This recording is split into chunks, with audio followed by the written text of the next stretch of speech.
I noticed last night that in watching your act, that the part in which you got the most exercised and where you were getting some of the best crowd responses when you were making fun of God.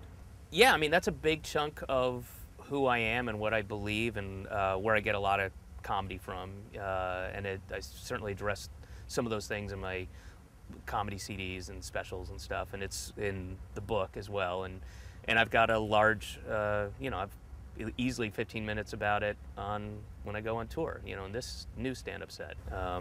Do people get really angry about you, at you about this?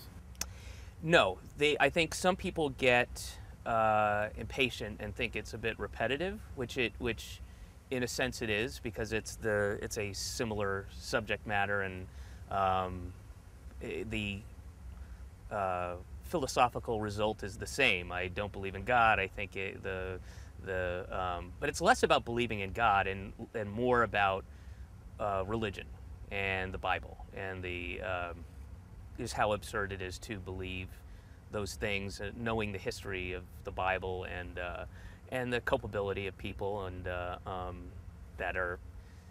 gullibility, I should say, of people to believe in that stuff, how they came to believe in it, and how they continue to in the face of numerous facts and contradictions, and that applies to every religion. Judaism, Mormonism is,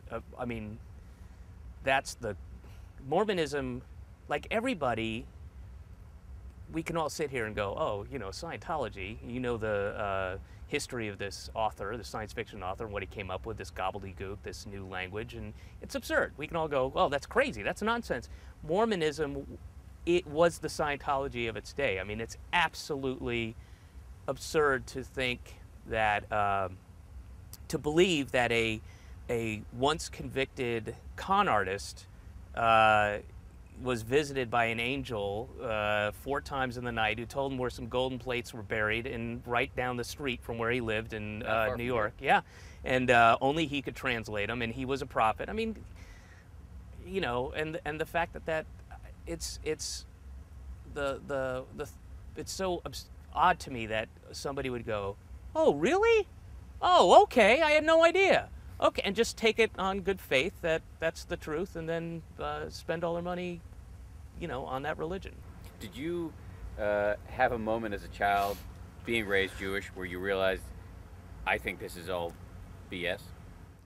It wasn't like an epiphany. It wasn't like a lightning bolt, but I do remember being in synagogue, and they were talking, there were some Ethiopian Jews who had just come to Atlanta, and there was like a big sponsorship drive, and I don't remember my history very well, but this would have been in the early 70s, and it was something that was happening where Ethiopian Jews, and there was Russian Jewry and stuff like that, and they were trying to bring people, raise money, and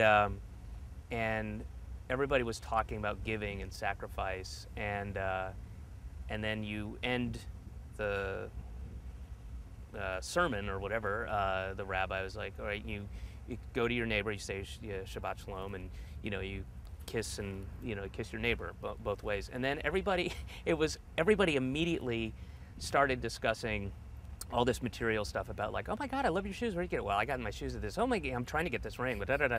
It was like just the past hour had just evaporated, and then I guess maybe I got I do remember that moment, but it's not like I went, hey, wait a minute, this is bullshit, I think that occurred over time. And I also felt very, very guilty for feeling that, which is a Jewish specialty. And I ended up going to my friend's conservative synagogue for like a year, wearing the tallis and all that stuff. And because I felt like, oh, I'm missing it. I'm not spiritual enough. God's not talking to me enough. And I really, there were thoughts when I wanted to be a rabbi, and Really? yeah. And but I got over that pretty quickly, But it was like I tried. I felt immense guilt for it. But it's paid off for you in the sense that it's now a rich vein of comedy for you to mine, apparently. Yeah. I mean, it'll never go away, and the resources are only limited to the Bible and the people that believe in the Bible. So that's lots of source.